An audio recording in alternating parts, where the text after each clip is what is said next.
Good morning. I thought I'd show you this card I've done for the FFC Challenge 2023. I followed the instructions from Monica Quilling Lady, so I'll just show you what I've done. Little stamps: thankful, grateful, blessed. Shorter days and setting sun set the stage for autumn fun. And a couple of stamped toadstools.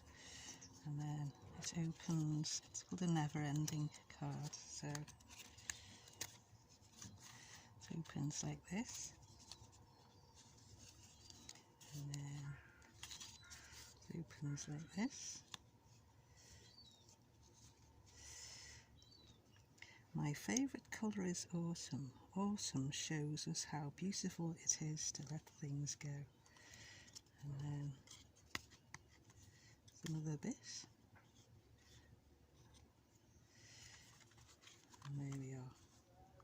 So it's never ending. I just thought it's such a clever make.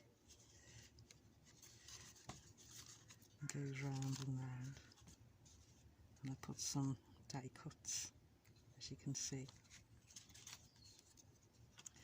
So head on over to Monica G's channel,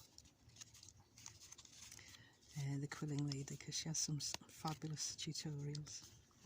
Okay, bye for now.